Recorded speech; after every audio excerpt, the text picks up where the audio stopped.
আসসালামু আলাইকুম, welcome back to another new video. সবাই কেমন আছেন? আজকে দেখাবো যে আলু দিয়ে আপনারা কিভাবে খুব সহজেই একটা ড্রেসকে পেইন্ট করে ফেলতে পারেন আলুর ডাইস দিয়ে, সেটার একটা প্রসেস। তো চলুন শুরু করা যাক। শুরুতেই কিন্তু আমি আলুটাকে কেটে নিচ্ছি এক পাশ থেকে, পুরো একদম মাঝামাঝি কিন্তু কাটিনি, এক সাইড থেকে একটু কেটে নিয়েছি।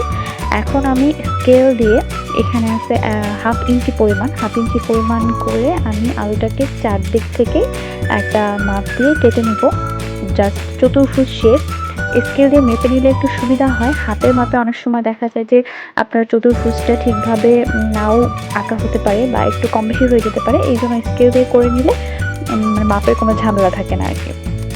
শুরুতে আমি কলমের সাহায্যে কিন্তু এখানে দাগ দিয়ে নিয়েছি, আর দাগ দেওয়া হয়ে গেছে, আমার চারপাশে এঁকে নিয়েছি। এখন আমি চাকু দিয়ে চার সাইড থেকে কিন্তু আলুটাকে হালকা করে কেটে নেব। একদম পুরো যে উপর থেকে নিচ পর্যন্ত কেটে ফেলতে হবে সেটা কিন্তু না, উপর থেকে জাস্ট হালকা করে চাকুটাকে প্রেস করতে হবে এবং তারপর সাইড থেকে এভাবে কিন্তু আলুটাকে কেটে ফেলতে হবে।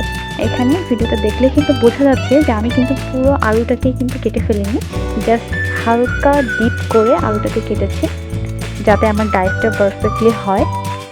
আর এভাবে করে কিন্তু আপনারা আলু দিয়ে খুব সহজেই ব্লক করার জন্য ডাইসটাকে তৈরি করে ফেলতে পারেন। আমার ডাইসটা কিন্তু তৈরি হয়ে গেছে, এখন রং করার পালা। এখন রং করার জন্য কী কী করতে হবে বা ব্লককে ছাপ দেওয়ার জন্য কী কী করতে হবে সেই প্রসেসগুলো দেখিয়ে দেবো।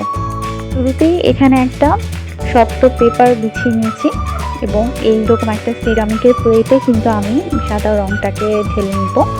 আর এটা হচ্ছে কাপড়টা যেটার উপর আমি ব্লকের ছাপ দিতে যাচ্ছি ওই আলুর ডাইসটা দিয়ে। তো প্লেটের মধ্যে শুরুতে আগে আমি রংটাকে ঢেলে নিচ্ছি। একটা রং দিয়ে কাজ করব, অনলি সাদা কালার। আর আলু দিয়ে ব্লক করার জন্য যেটা করতে হবে, এভাবে ডাইসটা রেডি করার পরে কিন্তু তুলি দিয়ে আর ডাইসটার মধ্যে রংটাকে লাগিয়ে নিতে হবে এবং তারপর এভাবে ছাপ দিতে হবে জামার উপরে। আর অবশ্যই খেয়াল রাখতে হবে যে জামাটাকে আপনি কোথায় রাখছেন, অবশ্যই একটা শক্ত জিনিসের উপর কিন্তু রাখতে হবে, কারণ আলুর ডাইসটাতে কিন্তু রং লাগানোর পর একটু শক্ত হাতে জামার উপর প্রেস করতে হবে। আর শক্ত হাতে জামার উপর প্রেস করতে হলে অবশ্যই নিচে কিন্তু একটা শক্ত জিনিস থাকতে হবে, না হলে রংটা কিন্তু ঠিকভাবে জামার উপর পড়বে না, আপনার ডিজাইনটা কিন্তু খারাপ হয়ে যেতে পারে। আর প্রতিবার এভাবে ছাপ দেওয়ার পরে কিন্তু আলুর মধ্যে অবশ্যই রংটাকে লাগিয়ে নিতে হবে। আর আলু দিয়ে ব্লক করলে যেটা হয় সেটা হচ্ছে যে প্রথমবারে আপনি যখন আলুটাকে প্রেস করবেন তখন মনে হয় যে কালারটা একটু হালকা হয়ে যায় কালারটা শুকানোর পর।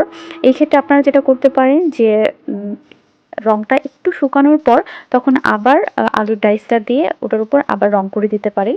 আর সেটা না হলে আরেকটা কাজ করতে পারেন যে রংটাকে গাঢ় করার জন্য এভাবে শুরুতে আলুর ডাইস দিয়ে আপনি ব্লকের ছাপ দিয়ে নিলেন, তারপর আপনি তুলি দিয়ে এটার উপর জাস্ট হাত ঘুরিয়ে নেবেন, যেটাকে বলে যে এখানে একটা ডিজাইন থাকলো সেটার উপর আপনি তুলিতে রংটা লাগিয়ে এটার উপর আরেকটু করে রং করে দিবেন, তাহলে কালারটা কিন্তু একদম পারফেক্ট হবে, অনেক বেশি ফুটে উঠবে।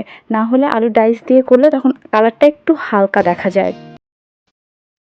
আর এভাবে করেই কিন্তু আমি পুরো ড্রেসটাকে কমপ্লিট করে নিয়েছি।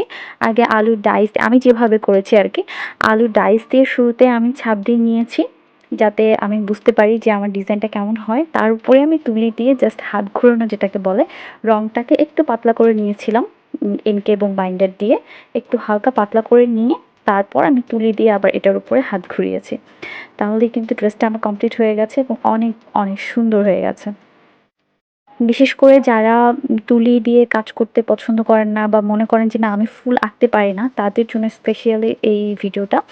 আপনারা দেখতে পারেন যে ব্লকের ডাইসগুলো না কিনেও বাসাতেই যে মানে আলু থাকলে আপনি সেটা দিয়ে, আলু বা অন্য কোনো সবজি থাকলেও কিন্তু সেটা দিয়ে আসলে ব্লকের কাজগুলো করা যায় বা হ্যান্ড পেইন্টের কাজগুলো করা যায়।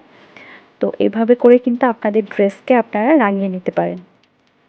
তো আজকের মতো এখানেই শেষ করছি। সবাই অনেক, অনেক ভালো থাকবেন, সুস্থ থাকবেন আর অবশ্যই কলমি কাপ্তানের সাথেই থাকবেন। আর হ্যাঁ, কলমি কাপ্তানের নতুন, নতুন ভিডিও আপডেট পেতে অবশ্যই কলমি কাপ্তানকে সাবস্ক্রাইব করে বেল আইকনটিতে প্রেস করতে ভুলবেন না। আল্লাহ হাফেজ।